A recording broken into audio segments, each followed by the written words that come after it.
வணக்கம். நான் அண்ணாச்சி ஆறுமுக பாண்டியன். சிரிப்போம் சிந்திப்போம் என்ற நிகழ்ச்சியில் சந்திப்பதில் மகிழ்ச்சி. அருமை நண்பர்களே, தமிழ்நாட்டில் கள்ளக்குறிச்சி கள்ளச்சாராய குறிச்சியாக மாறி மிகுந்த பரபரப்பை உண்டு பண்ணி கொண்டிருக்கிறது. அங்கிருந்து வருகின்ற செய்திகள் எல்லாம் வருத்தத்துக்குரிய செய்திகளாக இன்றைக்கு வந்து கொண்டிருக்கின்றது. அங்கே செத்தவர்களின் எண்ணிக்கை டிஜிட்டல் வேகத்தில் உயர்ந்து கொண்டே இருக்கிறது. 20ஆக இருந்தது, 25ஆக மாறி 30ஆக மாறி இன்றைக்கு இப்பொழுது 40ஐ தொட்டுவிட்டது என்கின்றார்கள். இன்னும் அது உயரக்கூடும் என்று வானிலை அறிக்கை போல ஆங்காங்கே இருந்து செய்திகள் வந்து கொண்டே இருக்கின்றன. ஆனால் இதற்கெல்லாம் என்ன காரணம்? என்ற ஒரு அடிப்படையான காரணம் என்ன? இந்த கள்ளச்சாராயம் எப்படி வந்தது? அது ஒரு வளர்ந்து வருகின்ற ஒரு ஊர். அங்கே கோர்ட் வளாகத்திற்கு பக்கத்திலே கோர்ட் இருக்கிறது. கோர்ட்ல இருந்து ஒரு 200 மீட்டர் தூரத்துல தான் இந்த சாவுகள் எல்லாம் நடக்கின்றன.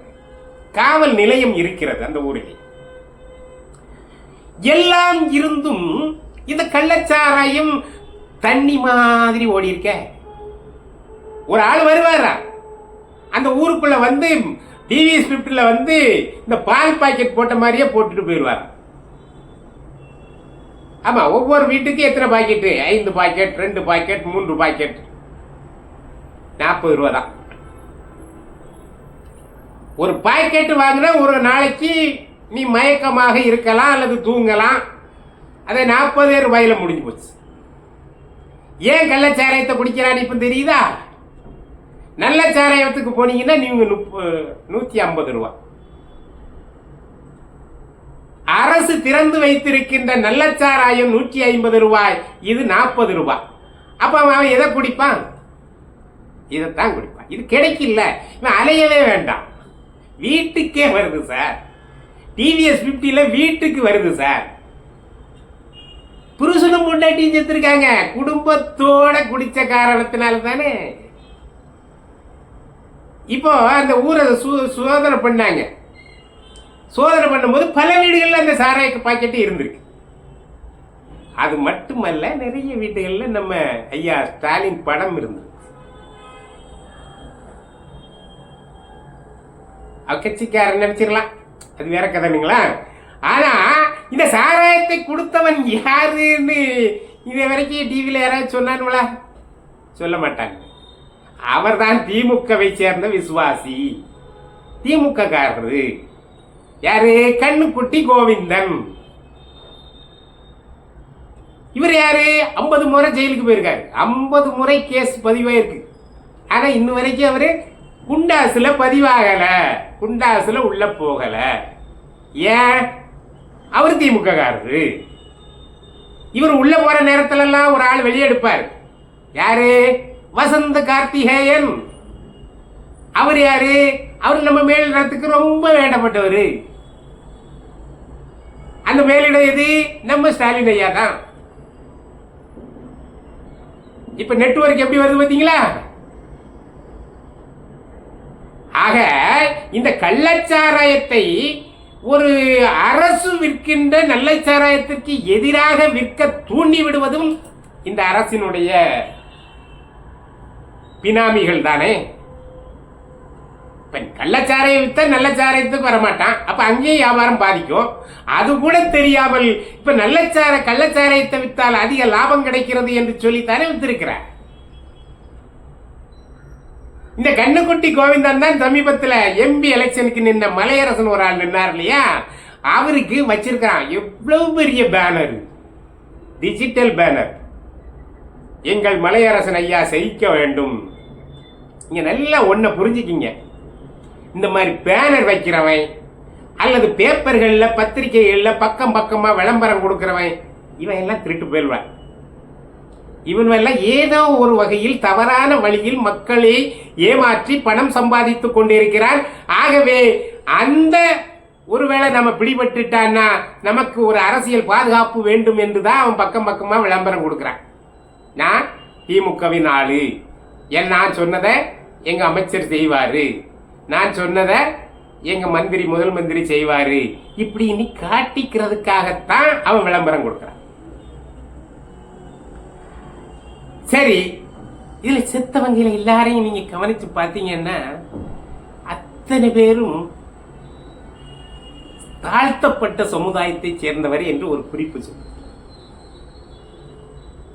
அப்ப அன்றாடம் காட்சிகள், தினசரி வேலை பார்த்து விட்டு வந்து தன்னுடைய தூக்கத்திற்காக ஒரு மயக்கம் தர வேண்டுமே என்பதற்காக ஒரு மதுவை நாடி செல்கின்ற போது அந்த மது என்கின்றவரை வீட்டுக்கே தேடி வருது, கள்ளச்சாரையும் வீட்டுக்கே வருகிறது என்று சொல்லுகின்ற போது அதை குடிக்காமல் அவன் என்ன செய்வான்? ஆக கள்ளச்சாராயத்தினை விற்றதற்கு முழு பொறுப்பு திராவிட முன்னேற்ற கழக அரசுதான் காரணமே தவிர வேறு என்ன இருக்க முடியும்? ஒரு காலத்துல ஒரு பெரிய சம்பவம் நடந்துட்டுன்னா, இப்போ ஒரு ரயில் விபத்து நடக்குது அப்படின்னு சொன்னா உடனே ரயில்வே அமைச்சர் பதவியை விலகிடுவார். ஒரு இடத்துல ஒரு சம்பவம் நடக்குது, விபத்து நடக்குது என்று சொன்னாலே உடனே அது சம்பந்தப்பட்ட மந்திரி எல்லாம் விலகிடுவாங்க. நம்ம முத்துசாமி ஐயா என்ன சொல்றாரு? வாயை மூடிட்டு இருக்கிறாரு. அப்ப லோக்கல் மந்திரி வேலை என்ன செய்யறாரு? அவரு அதை விட மேல் ஆளே காணும். சரி, பரவாயில்லை, இந்த தாழ்த்தப்பட்ட சமுதாயத்திற்காக நாங்கள் குரல் கொடுக்கிறோம் என்று பல கட்சிகள் இருக்கின்றனவே, அந்த கட்சிக்காரனாவது ஏதாவது குரல் கொடுக்காரா? அவனும் இல்லை. எல்லா பயிலும் முட்டு கொடுக்க ஆரம்பிச்சிட்ட அரசுக்கு. அரசனுடைய தயவு அவர்களுக்கு தேவைப்படுகிறது. கம்யூனிஸ்ட் கட்சிக்காரர் ஒரு ஆள் சொல்லியிருக்கிறார், இந்த சம்பவத்துக்கு எல்லாரும் பொறுப்பேற்றுக்கணுமா? எல்லாரும் என்ன நாங்களும் பொறுப்பேற்கணும்? கம்யூனிஸ்ட் கட்சிக்காரன்னு சொல்றதுக்கெல்லாம் நீங்களாம் சொல்லிக்காதீங்க. கம்யூனிஸ்ட் கட்சினா எங்கே மக்களுக்கு பாதிப்பு ஏற்படுகிறதோ அங்கே களத்திலே நின்று போராடக்கூடிய துணிச்சலை பெற்றவன் தான் கம்யூனிஸ்ட் கட்சிக்காரன். இப்படி முட்டு கொடுக்கிறவன் கம்யூனிஸ்ட் கட்சிக்காரன் சார். ஒரு இடத்துல 40-50 பேர் இறந்திருக்கா, அந்த இடத்துல என்ன அடிப்படை காரணம், அதற்கான இதன நிவாரணம் என்ன என்பதை யோசிக்காமல் விட்டுவிட்டு அரசுக்கு முட்டு கொடுக்கின்ற வேலைகளை தானே பத்திரிகைகள் செய்கின்றன. இன்னைக்கெல்லாம் பத்திரிகைகள், பல பத்திரிகைகள் என்ன சொல்றான்னா, கள்ளக்குறிச்சி சம்பவம் சொல்றான். கள்ளக்குறிச்சியில கள்ளச்சாராயத்தினால் 50 பேர் 40 பேர் இறந்து போனார்கள் என்று சொல்ல மாட்டேங்கிறான். கள்ளக்குறிச்சி விபத்து சம்பந்தமாக 40 பேர். என்னையா கொடுமை! இப்படியும் பத்திரிகையில செய்தி வருது, டிவிக்கல்ல வருது. ஆகவே இந்த கள்ளச்சாராயத்தினால் இறந்தவர்களுக்கு 10 லட்சம் ரூபாய் கொடுக்கிறோம் அப்படி என்று சொல்வது என்பது தற்கால நிவாரணம், தற்காலிக நிவாரணமாகத்தான் அமையுமே தவிர அது நிரந்தரமாக கிடையாது. என்னுடைய தனிப்பட்ட கருத்து 10 லட்சம் கொடுக்க கூடாது. ஏன்னா குடிக்கிறதே தப்புன்னு நம்ம சொல்றோம் இல்லையா? அரசு என்ன சொல்லுதுன்னா குடிக்கவே தான் சொல்லுது.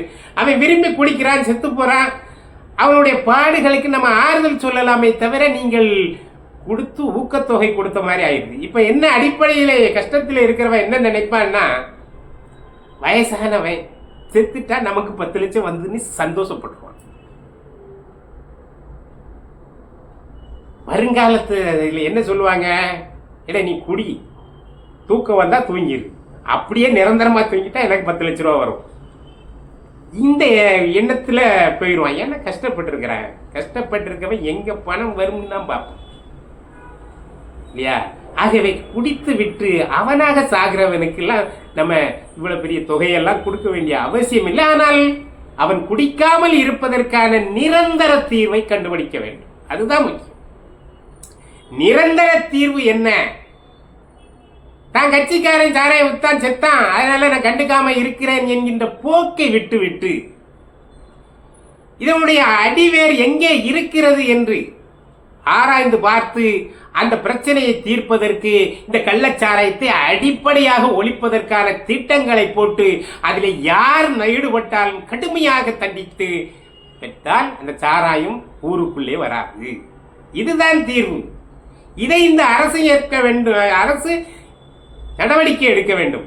அதை விட்டு ஒரு நபர் கமிஷன் என்றாலே அது காலதாமதப்படுத்துவதற்கான ஒரு வேலையை தவிர வேறு எந்த லாபமும் கிடையாது கமிஷனால். இதுவரைக்கும் நம்ம எத்தனையோ கமிஷன்களை பார்த்திருக்கோம்.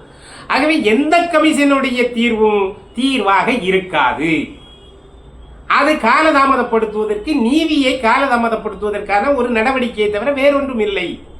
ஆகவே அரசு செய்ய வேண்டிய வேலை, தமிழ்நாட்டில் இருந்து நீங்கள் சாராயத்தை ஒழிப்பேன் என்று சொன்னீர்கள், உங்களால் ஒழிக்க முடியல.